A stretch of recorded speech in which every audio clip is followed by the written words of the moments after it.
Another way to manipulate color is to use polarized light. These changing colors give information about the composition and thickness of growing crystals. But these effects are only visible when crystals are viewed between crossed polarizers. In this case, lenses from a pair of sunglasses. Here is the principle. Rotate the polarizing lenses until they cross, extinguishing the light. Now the crystal shows up in colors not seen in normal light.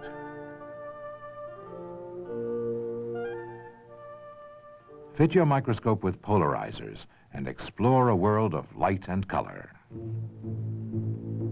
Do we like science? I'm not against science, folks, but I'm telling you, there's some poison mixed in with our science books. You don't approve of religion because? Because it's mystical, because it's based on faith, not on reason and facts. Francis Crick made the statement that as we study nature, we need to constantly remind ourselves that it is not designed, that it is the product of pure natural forces. Really, I need to constantly remind myself of what appears to me to be self-evident, to be manifestly true, that God is the originator of this cosmos.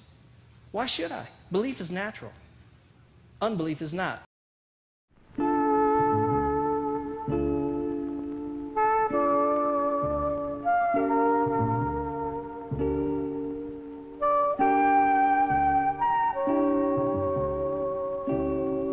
How old is the Earth anyway?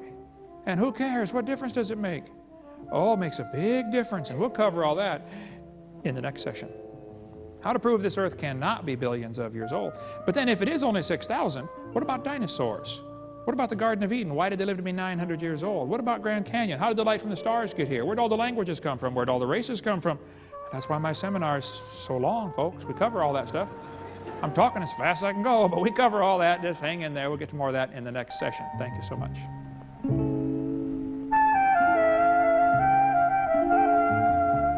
No, I did an interview on the Catholic Channel on Sirius Radio a couple weeks ago, and they were talking about this movement of this big statue, okay, and you know, it's the Catholic Channel, so they were talking about all this, and I said something moderately negative about the statue, and he said, "You can't say that about her. That's the Virgin Mother," and I said, "That's not the Virgin Mother. It's metal and plaster in the shape of a woman that may or may not have existed, but even if she did, you don't know what she looked like. Right. Okay, this is not the Virgin Mother, it's a statue." She was no white girl, that's for sure. Well, right, right.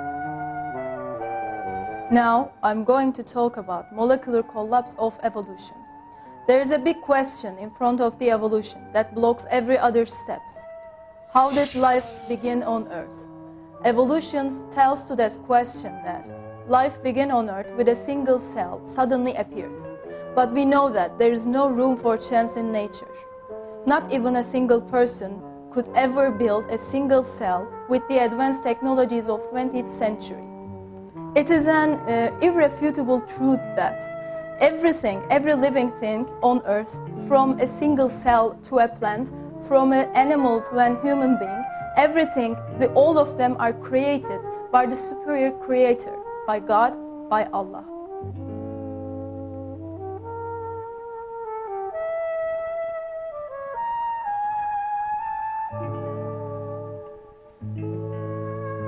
So, I mean, my point is that, yeah, it's a symbol. It's a symbol of it's just a symbol that people make.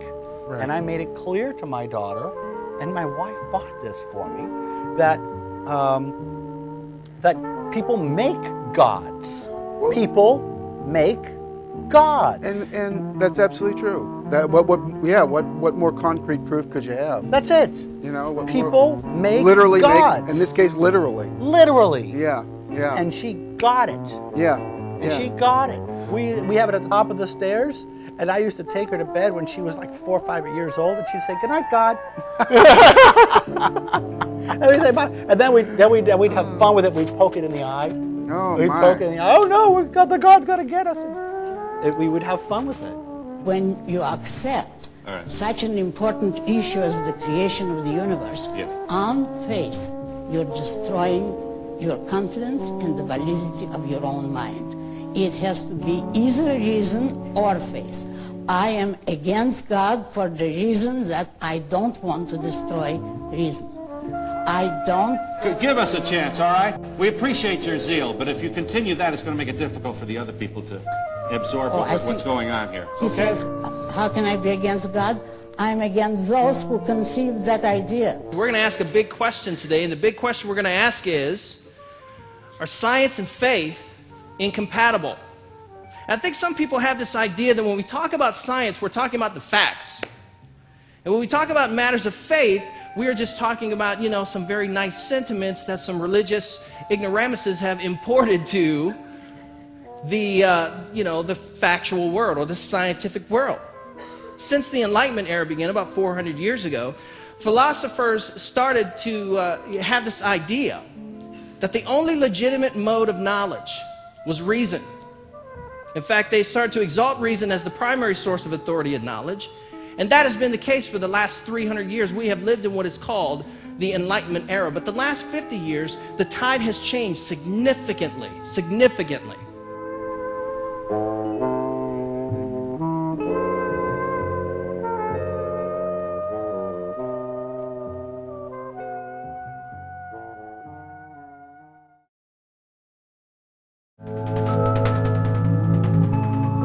The substance, blood, appears to be a uniform red liquid. It is, in fact, a clear fluid filled with tiny cells. All living things, when enlarged, show new levels of structure, from leaf to cells to the tiny living particles they contain. Somehow we get spiritual cataracts, and we can't see the spiritual around us, the numinous, the holy. There's just a thin veil between us and the angels and the saints. Joy is one of the fruits and benefits of an authentic faith life. Although joy in a theological sense is more than simply joy as an emotion, as a feeling. Some days I feel very joyous, upbeat and happy. I would unfortunately say I might just as equally have a chance of feeling rather blah. So we have joy as an emotion, but joy as a theological virtue is something else. It includes the emotions, but it goes beyond it. Joy comes from knowing, really knowing, that Christ loves us, that Christ forgives us, and Christ sends a Spirit upon us that can make us heroes in the kingdom of God, great lovers of one another, great disciples of the Lord.